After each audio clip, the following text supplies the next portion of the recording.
تبارک و تعالیٰ کا شکر ادا کرتا ہوں کہ اس نے ہمیں موحد توحید پرست پیدا کیا۔ پھر خدا کا شکر ہے کہ اس نے ہمیں توحید پرست ہونے کے ناطے اس نبی کے امتی ہونے کا شرف عطا کیا کہ جس کا امتی ہونا انبیاء اپنے لیے باعث شرف اور فضیلت سمجھتے ہیں۔ پھر خدا کا شکر ہے کہ ہمیں اس نبی کی امتی ہونے کی حیثیت سے اس نبی کی آل اطہار کی محبت و مودت پر ثابت قدم فرمایا۔ چونکہ ماہ رمضان المبارک کے بعد یہ شوال کا پہلا جمعہ ہے، تو سب سے پہلے اللہ تبارک و تعالیٰ کا شکر ادا کرتے ہیں کہ جو اللہ نے ہمیں نیکی کی توفیق دی، اللہ نے ہمیں عبادت کی توفیق دی، اللہ نے اپنی خاص رحمتوں کا ہم پہ نزول فرمایا۔ اس لیے کہ اللہ تبارک و تعالیٰ خود قرآن میں فرماتا ہے کہ لَإِن شَكَرْتُمْ لَأَزِيدَنَّكُمْ وَلَئِن كَفَرْتُمْ إِنَّ عَذَابِي لَشَدِيدٌ، کہ یعنی انسان سب سے پہلے اگر اسے نیکی کی توفیق ملی ہے تو اس پہ اللہ کا شکر ادا کرے، یہ پہلا مرحلہ ہوتا ہے۔ اور پھر دوسرا یہ ہے کہ اس پر استقامت مسلسل ثابت قدمی کا مظاہرہ کرے کہ لَإِن شَكَرْتُمْ لَأَزِيدَنَّكُمْ، کہ اگر اللہ نے کہا تم میرا شکر ادا کرو گے تو میں تمہاری نعمتوں میں اور زیادہ اضافہ کر دوں گا۔ یہ نعمتیں مادی بھی ہو سکتی ہیں اور معنوی بھی ہو سکتی ہیں۔ وَلَئِن كَفَرْتُمْ، اور اللہ نے کہا اگر تم ناشکری کرو گے إِنَّ عَذَابِي لَشَدِيدٌ، تو میرا عذاب بہت سخت ہے۔ تو اللہ تبارک و تعالیٰ کے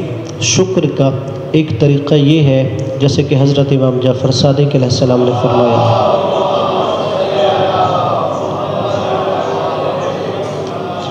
کہ اللہ تعالیٰ نے تمہیں جو بھی نعمت عطا کی ہے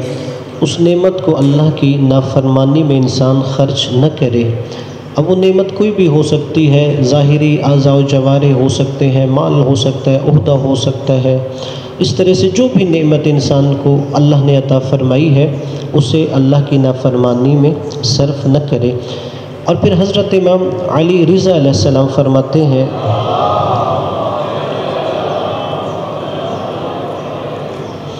من لم یشکر المخلوق لم یشکر اللہ، کہ اللہ کا شکریہ ادا کرنے سے پہلے مخلوق کا شکریہ بھی ادا کرو،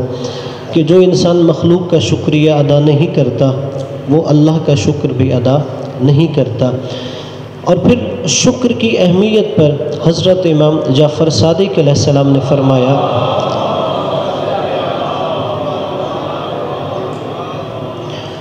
من اعطی شکر، کہ جسے اللہ شکر کی توفیق عطا کر دیتا ہے فقط اعطی لہ الخیر کلہ، گویا اسے اللہ نے سارے کا سارا خیر عطا کر دیا ہے، سارے کی ساری بھلائی عطا کر دی ہے۔ یعنی بظاہر شکر ہمیں ایک عام سی چیز نظر آتی ہے، لیکن امام نے اپنے اس فرمان میں فرمایا کہ اگر ساری بھلائیوں کو ایک جگہ پر اکٹھے دیکھنا ہو تو یہ اس انسان میں نظر آئے گی جو شاکر ہے، جو اللہ تبارک و تعالیٰ کا شکر ادا کر رہا ہوتا ہے۔ تو لہٰذا ہمیں اللہ تبارک و تعالیٰ کا شکر ادا کرنا چاہیے کہ اگر ہمیں ماہ رمضان میں عبادت کی توفیق میسر آئی، قرآن کی تلاوت کی توفیق میسر آئی، قرآن کو سمجھنے کی توفیق میسر آئی، اللہ تبارک و تعالیٰ سے اپنے گناہوں کی مغفرت کی توفیق میسر آئی، تو سب سے پہلے اس پر شکر ادا کرنا چاہیے۔ جیسے خود قرآن مجید میں یعنی نبی اللہ کی بارگاہ میں کہہ رہے تھے کہ رب اوزعنی ان اشکر نعمتک التی انعمت علی وعلی والدی، کہ بر الہ تو مجھے توفیق عطا فرما کہ میں تیری نعمتوں پر شکر ادا کر سکوں، ان نعمتوں پر بھی جو تو نے مجھ پر نازل کی ہیں، اور میں ان نعمتوں پر بھی شکر ادا کروں جو تو نے میرے ماں باپ پہ نازل کی ہیں۔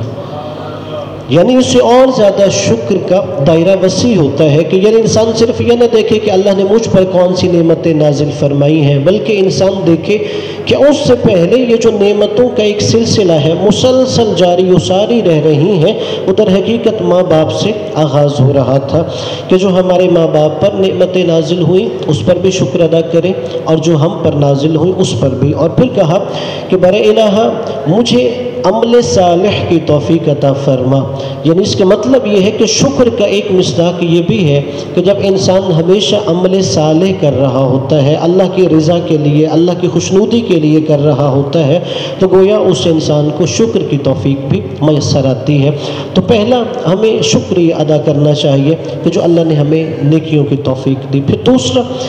اس پہ استقامت کا مظاہرہ کرنا چاہیے۔ اب دیکھیے بس اوقات انسان نیکی کرتا ہے ہو سکتا ہے کہ جب اس کے اندر ایک روحانی تبدیلی واقع ہوتی ہے وہ ایک دن اچھائی کرے، 2 دن اچھائی کرے، لیکن اہم یہ ہے کہ انسان اس پر استقامت کا مظاہرہ کرے۔ جب ایک نیک کام شروع کیا، اچھا کام شروع کیا ہے تو مسلسل اسے جاری ہو ساری رکھنا چاہیے۔ مثلا اگر ہم تلاوت قرآن ماہ رمضان میں کرتے تھے یا قرآن مجید کے ترجمہ تفسیر سمجھنے کی کوشش کرتے تھے تو اب ہمیں ماہ رمضان کے بعد وہ ختم نہیں کرنا چاہیے، بلکہ اس پہ استقامت کا مظاہرہ کرنا چاہیے کہ ہر روز ضروری نہیں ہے کہ آپ ایک سپارہ ختم کریں، ایک رکوع پڑھیں۔ اگر آپ روزانہ ایک آیت بھی قرآن مجید کی ترجمے اور تفسیر کے ساتھ سمجھ لیتے ہیں تو یقیناً یہ بھی ہماری روحانی غذا کے لیے کافی ہوتا ہے۔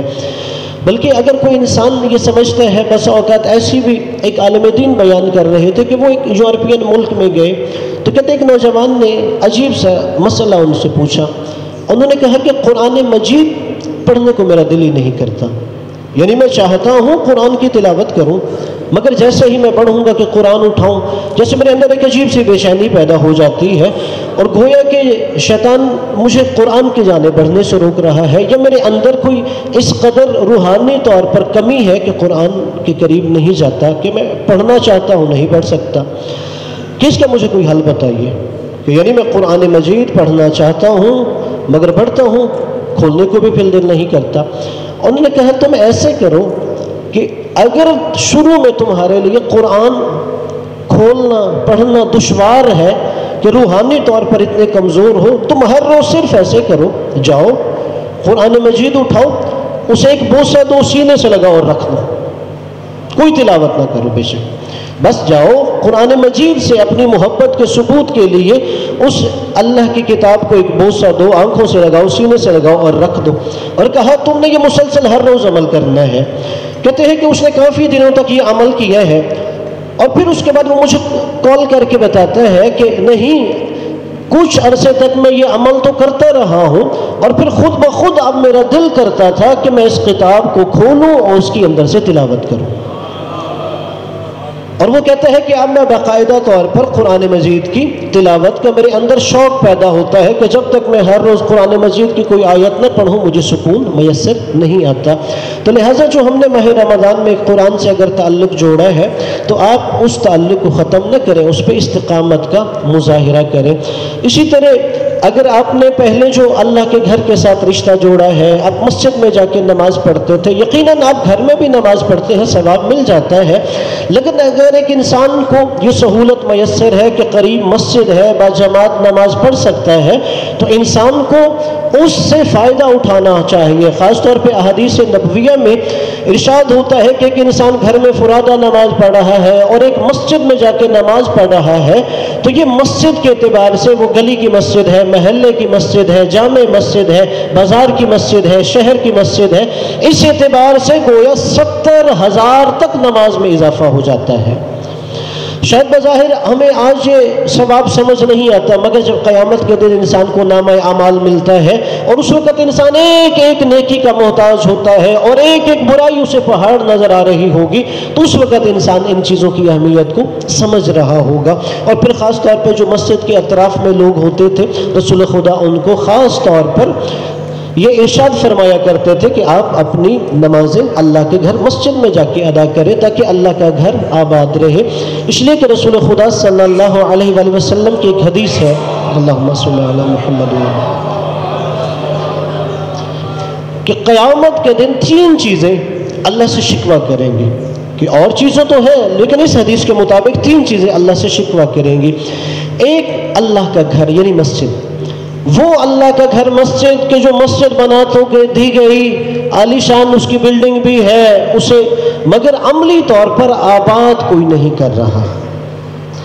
جب ہم کہتے ہیں نا مسجد کی تعمیر کا مطلب آباد کرنا ہے۔ مسجد کی تعمیر صرف اس کی عبارت نہیں ہوتی کہ صرف اس کا ہم نے ڈھانچہ کھڑا کر دیا، گویا ہم نے مسجد آباد کر دی، تعمیر کر دی۔ اصل مسجد کی آباد کاری یہ ہے کہ وہاں پر نمازی آ رہے ہیں، جا رہے ہیں، لوگ اپنی مشکلات لاتے ہیں، وہاں سے انہیں حل ملتا ہے، ضرورت مند آتا ہے، ضرورت مند کی وہاں سے حاجت روائی ہوتی ہے۔ یہ مسجد کو اصل آباد کرنا ہے، جیسے اللہ نے فرمایا انما یعمر مساجد اللہ من آمن باللہ،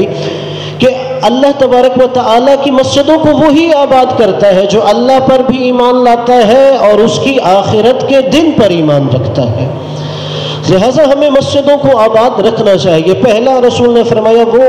مسجد شکوہ کرے گی کہ جہاں پہ کوئی جاتا ہی نہیں نماز کے لیے۔ رسول خدا نے فرمایا دوسرا اللہ کی کتاب شکوہ کرے گی، قرآن مجید شکوہ کرے گا، یعنی وہ قرآن مجید جو کسی گھر میں تو رکھا ہوا ہے مگر اسے تلاوت کوئی نہیں کرتا۔ لہذا اگر انسان اس چیز کی طرف بھی متوجہ ہو کہ اگر ہمارے گھر میں اللہ کی کتاب قرآن مجید موجود ہے کہ کہیں ایسے نہ ہو بجائے وہ ہمارے لیے قیامت کے دن رحمت کی بجائے اللہ کی بارگاہ میں شکوہ کر رہا ہو، لہذا قرآن مجید سے تعلق بھی رکھنا چاہیے۔ اور تیسرا وہ عالم دین جو کسی بستی میں موجود ہو، کسی علاقے میں موجود ہو مگر لوگ اس سے کوئی دینی مسئلہ پوچھنے کے لیے نہیں آتے، تو وہ بھی قیامت کے دن اللہ سے شکوہ کرے گا کہ بار الہ میں دور دراز کا سفر طے کر کے فلاں بستی میں گیا، فلاں شہر میں گیا مگر کوئی آیا ہی نہیں مجھ سے دین کا مسئلہ پوچھنے کے لیے۔ لہٰذا ہمیں اس چیز پہ جو ماہ رمضان میں ہم نے کیا کر رہے تھے اس پہ استقامت کا مظاہرہ کرنا چاہیے، جیسے اللہ تبارک و تعالیٰ نے استقامت کے بارے میں فرمایا کہ قالوا ربنا اللہ، کہ جو لوگ کہتے ہیں اللہ ہمارا رب ہے، ثم استقاموا، پھر اس پر استقامت کا بھی مظاہرہ کرتے ہیں، تتنزل علیہم الملائکہ، تو اللہ تبارک و تعالیٰ انہیں اتنا روحانی طور پہ بلند کر دیتا ہے کہ ان پر بھی اللہ کے ملائکہ نازل ہوتے ہیں، اور وہ ان صاحبان ایمان سے کہتے ہیں اللہ تحزنوا وَأَلَّا تَخَافُوا وَلَا تَحْزَنُوا، کہ تم اپنی زندگی میں خوف زدہ بھی نہ ہو، غم زدہ بھی نہ ہو، وَأَبْشِرُوا بِالْجَنَّةِ، اور وہ انہیں جنت کی بشارت دیتے ہیں۔ لیکن شرط یہ ہے کہ جب اگر اللہ تبارک و تعالیٰ کی ربوبیت کا اظہار کر رہے ہیں اور نیکی کا اعلان کر رہے ہیں ثم استقاموا، اس پر استقامت کا مظاہرہ کرتے ہیں، یعنی ایک دن کے لیے نیکی نہیں ہونا چاہیے، 2 دن کے لیے نہیں، ثم استقاموا، اللہ نے کہا استقامت مسلسل ثابت قدمی کا مظاہرہ کرو تو پھر اس قابل ہو کہ اللہ تم پر ملائکہ نازل کر سکتا ہے۔ دعا ہے کہ اللہ تبارک و تعالیٰ ہمیں ان فرامین پہ عمل کرنے کی توفیق عطا فرمائے، اور اللہ ہمیں اپنے شکر گزار بندوں میں سے اور استقامت والے بندوں میں سے قرار فرمائے۔ اپنے اپنے گناہوں کی بخشش کے لیے، مرحومین کے بلندی درجات کے لیے، دعاؤں کی قبولیت کے لیے نبی علیہ نبی کی ذات پہ بلند تر صلوات۔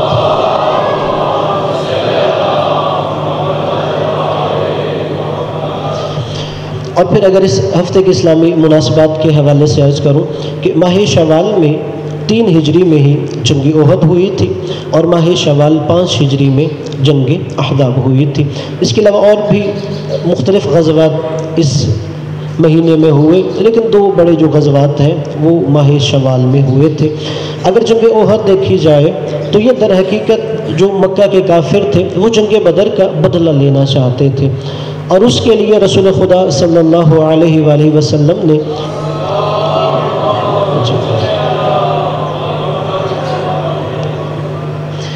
کہ جو مدینہ کے باہر، اگرچہ آج وہ مدینہ کے اندر ہے لیکن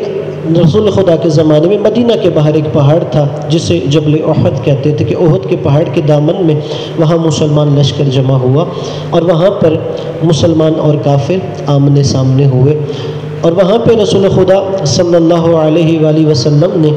ایک دستے کو پہاڑی پر متعین فرمایا، اور انہیں فرمایا کہ جب تک میں تمہیں کوئی حکم نہ دوں کہ ہمیں فتح ہو یا شکست ہو تم نے وہاں سے نیچے نہیں اترنا۔ لیکن جب ایک دفعہ کافروں کے قدم اکھڑ گئے اور اس کے بعد وہ مسلمان نیچے اتر آئے تو پھر دوبارہ سے وہاں پہ مشرکین مکہ نے حملہ کیا، تو اس وقت مسلمانوں کے لیے سنبھلنا مشکل ہو گیا۔ لیکن اس میں ایک بہت بڑا سبق یہ تھا کہ ہم نے رسول خدا صلی اللہ علیہ وآلہ وسلم کے فرامین کو عملی طور پر اپنانا ہے، کہ جیسے جنگ احد میں دیکھا کہ رسول خدا کی نصیحت پر عمل نہ ہوا تو مسلمانوں کو بظاہر جانی اور مالی نقصان ہو رہا تھا، تو اس سے بھی ایک مرحلہ آگے اگر انسان رسول خدا کی سیرت کو اسوہ اور قدوہ نہ بنائے تو انسان جہاں جانی اور مالی وہیں پر روحانی طور پر بھی نقصان اٹھاتا ہے۔ اور دوسری جو مناسبت ہے وہ غزوہ احزاب ہے جو 5 ہجری میں ہوئی۔ جنگ احد کے بعد کچھ یہودیوں کو مدینے سے نکال دیا گیا تھا، تو جب رسول خدا مدینے میں آئے تو وہاں پہ جو طاقتور طبقہ تھا وہ یہودی تھے، اور یہودیوں کا جو زیادہ تر وہاں پر اقتصادی ذریعہ آمدن تھا وہ سودی کاروبار کرتے تھے۔ اور جب رسول خدا وہاں پر تشریف لائے تو انہوں نے وہاں پر ایک میثاق مدینہ کے نام سے معاہدہ کیا، اور اس معاہدے میں آپ نے جو وہاں کی مقامی آبادی تھی کسی کو خارج نہیں کیا، سب کو اس معاہدے کا حصہ بنایا کہ ہم سب مل کر اس ریاست کی بہتری کے لیے کام کریں گے، مگر یہ ہے کہ ہر کوئی اس ریاست سے مخلص ہوگا کہ کسی کا مذہب، مسلک، فکر، نظریہ جو بھی ہے، لیکن ہم اس ریاست کی حفاظت کے لیے مل کے آگے بڑھیں گے، اس ریاست کی بہتری کے لیے ہم مل کے ایک دوسرے سے تعاون کریں گے، اور اگر کوئی دوسرے سے ریاست کے معاملات میں غداری کرے گا تو اسے یہاں سے نکال دیا جائے گا۔ اور جنگ احد کے بعد دیکھا گیا کہ کچھ لوگ مسلمانوں کے ساتھ منافقت کر رہے تھے، اس کے بعد رسول خدا نے انہیں باز پوچھ کی اور ان کو مدینہ بدر کر دیا گیا۔ اب اس کے بعد 3 ہجری میں غزوہ احد ہوئی اور 5 ہجری میں جنگ احزاب ہوئی۔ احزاب اس لیے اسے کہا جاتا ہے کہ اس کے اندر مختلف گروہ شامل تھی، حزب گروہ کو کہتے ہیں، احزاب مختلف گروہ تھے۔ اسے غزوہ خندق بھی کہتے ہیں چونکہ مسلمانوں نے خندق کے ذریعے دفاع کیا تھا۔ اب وہ جو یہودی مدینہ چھوڑ کے چلے گئے، انہوں نے پھر دوبارہ جو مشرکین مکہ تھے ان کا سردار ابو سفیان ان سے ملاقات کی، اور ابو سفیان سے ملاقات کر کے کہا کہ کیوں نہ ایسا ہو کہ ہم سارے لوگ مل کر، جتنے بھی اسلام کے دشمن ہیں، ہم سارے اپنے گروہوں کو منظم کرتے ہیں اور ایک دفعہ مسلمانوں پر نعوذ باللہ ایسا حملہ کرتے ہیں کہ اسلام کو ختم کر دیتے ہیں۔ اور اس کے لیے وہ مختلف گروہوں کے پاس خود ابو سفیان چل کے بھی گیا، یہودیوں کے پاس گیا، کفار کے پاس گیا، مشرکین کے پاس گیا، اور ہر کوئی آمادہ ہو گیا تھا۔ اب یہودیوں کا مسئلہ یہ تھا کہ ان کو اقتصادی طور پہ نقصان ہوا تھا، مشرکین مکہ کا مسئلہ یہ تھا کہ وہ جو خود کو کعبہ کی اجارہ کے ذریعے لوگوں سے دنیاوی فائدے حاصل کرتے تھے، اس کو نقصان پہنچ رہا تھا، تو اس کے لیے سارے گروہ اپنے اپنے مفادات کے تحفظ کے لیے اکٹھے ہو گئے، اور انہوں نے کہا کہ ہم مل کے مسلمانوں پر مدینے میں حملہ کرتے ہیں۔ اور رسول خدا صلی اللہ علیہ وآلہ وسلم نے سارے صحابہ کرام کو جمع کیا اور ان میں سے ہر ایک سے رائے لی کہ اس طرح مختلف گروہ کافروں کے، مشرکوں کے، یہودیوں کے، عیسائیوں کے مل کے حملہ کرنا چاہتے ہیں، ہمیں کون سا طریقہ اپنانا چاہیے۔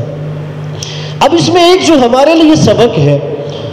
رسول خدا چاہتے تو اللہ کی وحی کے ذریعے خود کہہ سکتے تھے کہ یہاں پر ایک خندق کھود دی جائے اور ہر مسلمان کے ذمہ لگا دو تم نے اتنی خندق کھودنی، ہم دفاع کریں گے، مگر رسول خدا نے صحابہ کرام سے مشورہ کیا ہے،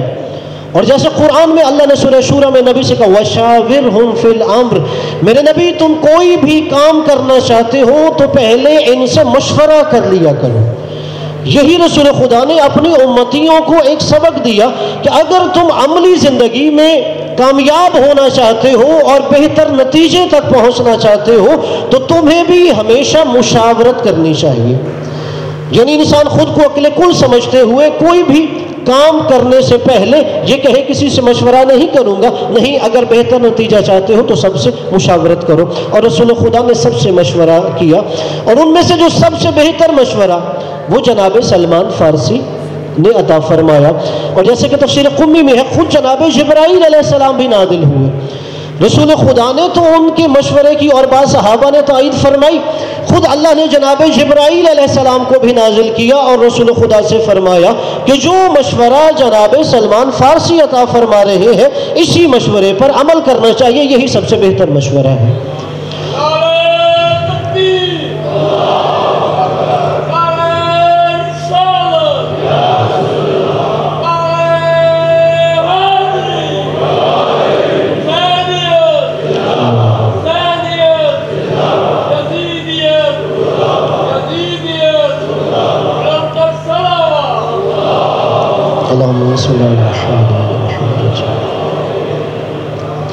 پھر جناب سلمان کی مشاورت سے خندق کھودی گئی، اور یہ پہلی دفعہ تھا کہ جو عرب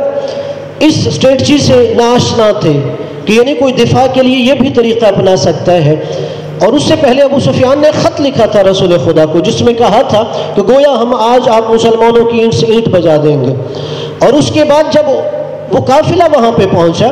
10,000 سے لے کے 24,000 تک کی روایات ہے کہ جو کافروں کا لشکر تھا، مسعودی نے اپنی تاریخ میں 24,000 کا عدد لکھا ہے، مشہور 10,000 بیان کیا جاتا ہے، اور مسلمان صرف 3,000 تھے، اور جب وہ لشکر آیا اور انہوں نے دیکھا کہ مسلمانوں نے چاروں طرف سے خندق کھود دی گئی ہے، اور جو وہاں سے مٹی اور پتھر نکل رہے تھے، اس کو تیر اندازوں کے لیے ایک دیوار کی صورت میں اکٹھا کر دیا گیا تھا، اور اس کے لیے 1 مہینے تک انہوں نے مدینے کے باہر محاصرہ کیا، اور سردی کے دن تھے، یہاں تک کہ اس کے بعد رسول خدا نے اللہ کی بارگاہ میں ہاتھ اٹھائے۔ وہ یہ سمجھتے تھے کہ ہم مسلمانوں کا محاصرہ کریں گے تو انہیں غذائی قلت کا سامنا ہوگا، بالآخر وہ ہمیں راستہ دے دیں گے اور باہر نکلیں گے، لیکن مسلمانوں نے استقامت کا مظاہرہ کیا، اور رسول خدا نے بالآخر دعا فرمائی تو اللہ نے ایک طوفان نازل کیا، اور اس کے بعد آندھی چلی، ان کے خیمے وہاں سے اکھڑ گئے، اور پھر وہاں سے وہ کافر واپس چلے گئے۔ کچھ لوگوں نے خندق عبور کی تھی، جن کے بارے میں ملتا ہے کہ 8 کافر اس جنگ میں قتل ہوئے تھے، اور ان میں سے ایک مشہور عامر بن عبد ود ہے کہ جب وہ اپنے ساتھیوں کے ساتھ اس نے خندق پار کی اور رسول خدا صلی اللہ علیہ وآلہ وسلم کے خیمے پر آ کر جسارت کی، تو اس کے بعد رسول خدا نے کہا کہ کون اس کے مقابلے میں جائے گا، اور اس کے بعد امیر المؤمنین علیہ السلام اٹھے، اور امیر المؤمنین علیہ السلام نے جا کے اسے 3 چیزوں میں سے کسی ایک کو قبول کرنے کا کہا، یا تم کلمہ اسلام پڑھ لو، یا تم یہاں سے واپس چلے جاؤ، یا تم گھوڑے سے نیچے اتر آؤ اور میرا آمنا سامنا مقابلہ کرو۔ اور اس نے اپنا تعارف کرایا، جناب امیر المؤمنین نے اپنا تعارف کروایا، تو اس نے کہا نہیں، تمہارے والد سے میرے تعلقات تھے، لہذا تم واپس چلے جاؤ، میں تم سے جنگ نہیں کرنا چاہتا۔ مگر حضرت علی علیہ السلام نے کہا میں تم سے جنگ کروں گا۔ بالآخر آمنے سامنے جنگ ہوئی، اور جناب حذیفہ روایت کرتے ہیں کہ آوازیں بلند ہو رہی تھی دونوں طرف سے، ادھر مسلمان لشکر بھی آوازیں بلند کر رہا تھا امیر المؤمنین کی حوصلہ افزائی کے لیے، ادھر سے کافروں کا لشکر بھی آوازیں بلند کر رہا تھا عامر کی حوصلہ افزائی کے لیے۔ کہتے ایک لمحے کے لیے ایسے لگا جب ہر طرف خاموشی طاری ہو گئی اور غبار اٹھنا شروع ہو گیا، اور ہمیں ایسے لگا، اور کچھ منافقین نے یہ خبر پھیلا دی کہ جیسے حضرت علی کو قتل کر دیا گیا ہے، مگر تھوڑی دیر کے بعد یہ دیکھا گیا کہ امیر المومنین علیہ السلام نے نعرہ تکبیر بلند کیا، اور اس کے بعد عامر کا سر تن سے جدا کر دیا گیا۔ اور جب وہ واپس آئے تو اس کے بعد صحابہ نے یہ سوال کیا امیر المومنین سے کہ کیا وجہ ہے کہ کچھ دیر کے لیے خاموشی کیوں چھا گئی تھی جنگ کے میدان میں؟ تو امیر المومنین نے جملہ کہا کہ مجھے عامر پر دسترس ہو گئی تھی،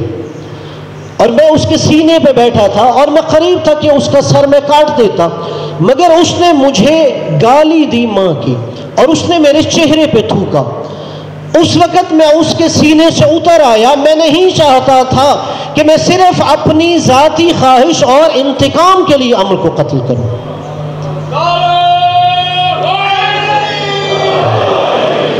کہ میں صرف اسے اللہ کی رضا کے لیے، اللہ کی خوشنودی کے لیے قتل کرنا چاہتا تھا۔ کہتے ہیں میں اس کے سینے سے اتر آیا، اور اس کے بعد پھر دوبارہ میں نے اس پہ وار کیا، اور اس لیے جب رسول خدا نے فرمایا کہ ضربۃ علی